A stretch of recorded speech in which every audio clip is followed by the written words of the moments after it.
Restaurant management software की part 4 के अंदर हम देखने जा रहे हैं कि किस तरह से हम अपनी प्रोडक्ट की रेसिपी को डिफ़ाइन कर सकते हैं और ये कितनी हेल्पफुल है हमारे प्राइसेस स्ट्रक्चर को मैनेज करने के लिए और डेली बेसिस पे हमारी स्टॉक और इन्वेंट्री को मैनेज करवाने के लिए। तो इससे पहले आपने पार्ट 1, पार्ट 2, पार्ट 3 अच्छे से रिव्यू कर लिया होना चाहिए।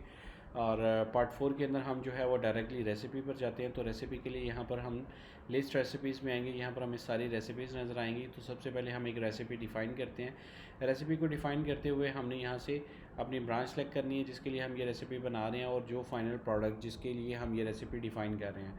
For example kebab crust pizza के लिए हम जो है ये अपनी रेसिपी ऐड कर रहे हैं और इसका स्टॉक एक ऐड होगा in case of consumption of. यहाँ पर मैं वो तमाम तर चीज़ें ऐड ऑन करूँगा जिसकी बेसिस के ऊपर जो है ये प्रोडक्ट बन रही है। तो यहाँ पर मैं वो प्रोडक्ट सर्च करूँगा और वो प्रोडक्ट यहाँ पर मेरे पास अवेलेबल हो जाएगी। अगर मैं चाहता हूँ कि जस्ट मेरी कंज्यूमेबल प्रोडक्ट इधर आए, दूसरी प्रोडक्ट ना आए, तो मैं यहाँ से इसको टिक करके तो यहाँ पर मैं जब सर्च करूँगा तो मेरे पास सिर्फ कंज्यूमेबल आएंगी। और इसके अलावा मेरे पास यहाँ पर ये नगेट्स अवेलेबल हैं। तो ये मैंने दोनों प्रोडक्ट्स यहाँ पर एज अ रेसिपी के तौर पर इस पर डिफ़ाइन कर दी है और इसकी जो एस्टिमेटेड कॉस्ट है वो यहाँ पर आ जाती है। सेल प्राइस भी आप इसकी सेट कर सकते हैं और इसी के थ्रू आप अपनी प्रोडक्ट के अंदर जो है वो इसकी सेल प्राइस भी अपडेट कर सकते हैं। तो यहाँ से अगर आप प्राइस को यहाँ पर डिफ़ाइन करेंगे, फॉर एग्जांपल मुझे यहाँ पर आइडिया हो गया कि जी 1320 रुपये मेरी कॉस्ट आ रही है, तो मैं इसके अकॉर्डिंगली 1400 रुपया इसकी जो है वो सेल प्राइस सेट कर सकता हूँ। इसके लिए मुझे यहाँ से जस्ट इसको सबमिट करना है तो ऑटोमेटिकली इस प्रोडक्ट की जो सेल प्राइस है जो हमने यहाँ पर डिफ़ाइन की है वो ऑटोमेटिकली उसकी सेल प्राइस जो है वो चेंज हो जाएगी। तो ये हमारे पास रेसिपी बनाने का तरीकाकार था। अब इस रेसिपी के अकॉर्डिंगली हमने डेली बेसिस के ऊपर अपने स्टॉक को इशू कैसे करना है और रिटर्न कैसे करना है वो हम देखते हैं। तो सबसे पहला जो काम होता है वो होता है कि किचन के लिए आपने स्टॉक को इशू करवाना। तो किचन के लिए स्टॉक इशू करवाने के लिए सबसे पहले जो है वो आप यहाँ से स्टॉक इशुएंस के अंदर आते हैं।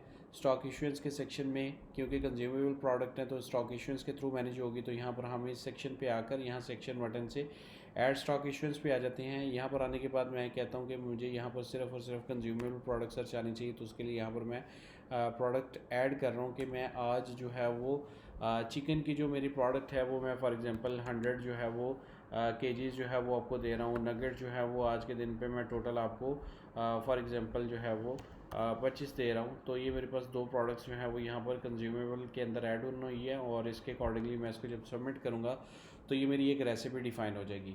इस रेसिपी के अंदर जो है वो मेरे पास वो तमाम तर इन्फॉर्मेशन मौजूद है कि मुझे इस चीज़ को बनाने के लिए क्या क्या चीज़ें चाहिए और उसके लिए मैंने आज के दिन के लिए स्टॉक भी इशू करवा लिया है। अब स्टॉक इशू होने के बाद जो है मेरे पास पूरा दिन जो है वो मेरी नॉर्मल सेल होती रहेगी, जिसमें मैंने जो मेरा पिज़्ज़ा था जो कि यहाँ पर मैं पिज़्ज़ा सेक्शन से बल्कि पिज़्ज़ा डील के सेक्शन से है या फिर ये हमारा आई थिंक सो वो कबाब स्टफ़ पिज़्ज़ा था। मे भी जो भी प्रोडक्ट थी वो यहाँ पर हमारे पास फॉर एग्जांपल ये इस फॉर्म में आ जाती है। और ये जो प्रोडक्ट है हमारी वो प्रोडक्ट यहाँ से मैं डायरेक्टली सेल आउट कर सकता हूँ। और इसका मेन जो हमें फ़ायदा है वो यहाँ पर ये है कि जब आपने एक प्रोडक्ट को सेल आउट कर देना है तो आपने रेसिपी के सेक्शन में जाकर अपने डे क्लोजिंग के सेक्शन में आना है।